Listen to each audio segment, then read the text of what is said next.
سورہ جن میں بات وہاں تک پہنچی تھی کہ جہاں مومن جن اپنے ایمان لانے کے بعد کے مسائل بیان کر رہے تھے،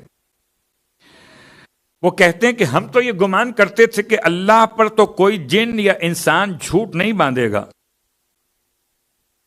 اور اس طرح سے ہوا ہمارے جنوں کے ساتھ۔ وہ کہتے ہیں ایسا ہوا کہ کچھ انسانوں کے لوگوں نے ہمارے جنوں کی پناہ لینا شروع کر دی۔ میں آیت کا ترجمہ با محاورہ کر رہا ہوں، آپ چاہیں تو آیت بھی پڑھ سکتے۔ سورہ جن پڑھ رہا تھا میں، عجیب جملہ ہے۔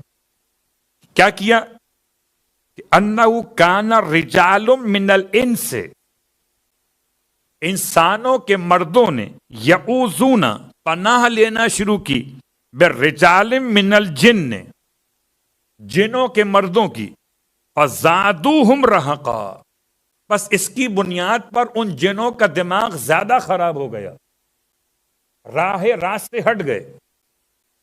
یہ آپ نے سنا ہوگا بعض جہلا عاملوں کی طرف سے کہ ہمارے قبضے میں 2 جن ہیں، ہمارے قبضے میں 1 جن ہے، آپ کا سارا کام ہو جائے گا۔ آپ بتائیے، بڑے بڑے اشتہار، خاص طور سے ان علاقوں میں جو پسماندہ ہیں علم کے لحاظ سے، جہاں غربت زیادہ ہے، وہاں یہ کامیاب بہت ہوتا ہے۔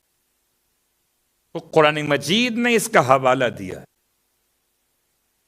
زمانہ جاہلیت میں جب کفار مکہ نکلتے تھے کاروبار کے لیے قافلے لے کر، اور جہاں کہیں رات گزارنی پڑتی تھی کسی ایسے درے میں جو غیر آباد علاقے میں ہو، تو وہاں اندر پہنچ کے یہ اپنا اندر کا خوف دور کرتے تھے۔ اعوذ بعزیز القوم، یہ چلاتے تھے کفار مکہ اس درے کے اندر رات کے اندھیرے میں کہ اے قوم جن کے عزیز، اے قوم جن کے سربراہ، اپنی قوم کے بے وقوفوں سے ہمیں بچا کے رکھنا، ہم تمہاری پناہ لیتے۔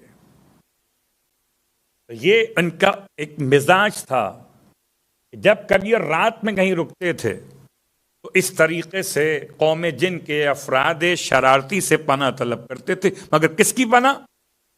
قوم جن کے ہی افراد کی پناہ۔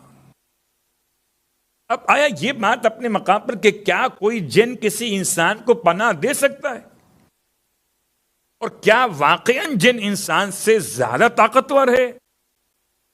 تو آئیے اس سوال کا جواب آپ کی خدمت میں سورہ مبارکہ نمل سے۔ سورہ مبارکہ نمل میں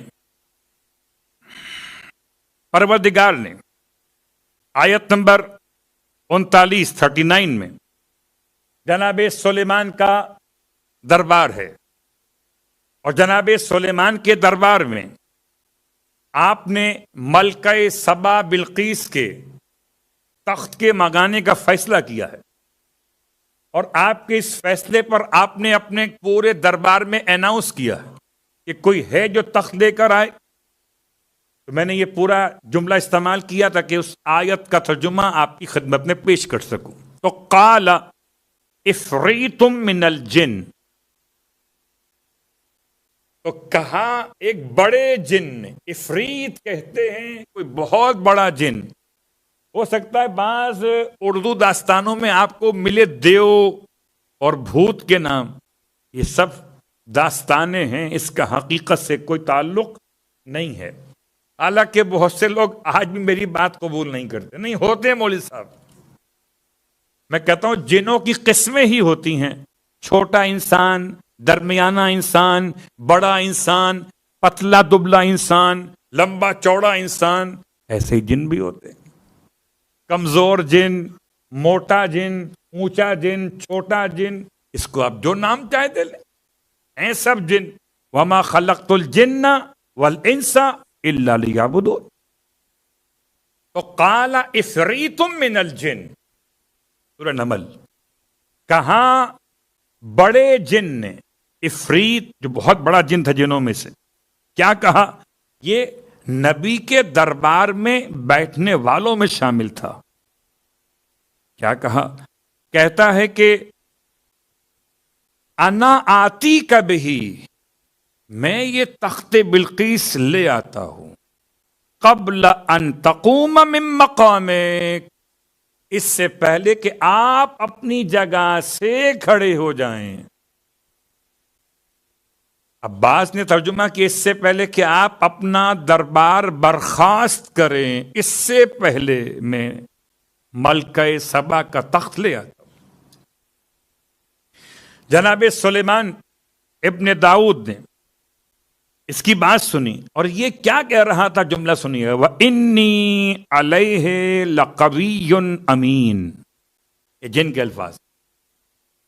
کہتا ہے میں اس تخت کے لانے کے لیے بہت طاقت بھی رکھتا ہوں اور میں خائن بھی نہیں ہوں، جیسا اٹھاؤں گا ویسا پہنچاؤں گا، بیچ میں اس میں سے کچھ خیانت نہیں کروں گا. بہت غور کیجیے گا، خیانت کے مسائل بھی جنوں سے متعلق ہیں. جب بات آئے گی وہ شاید آپ کے اذہان میں محفوظ ہو، خاک کربلا کو محفوظ کرنے کے حوالے سے. کہ میں اس تخت کو لے کر آ جاتا ہوں، میں اس بات پر توانائی رکھتا ہوں اور میں امانت دار بھی ہوں.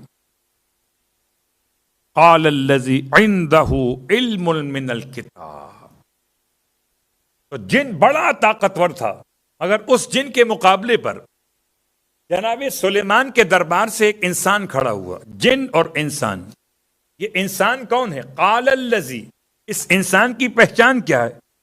عنده علم من الکتاب، اس کے پاس کتاب کا تھوڑا سا علم تھا. من الکتاب، کتاب میں سے کچھ جانتا تھا، پوری کتاب نہیں.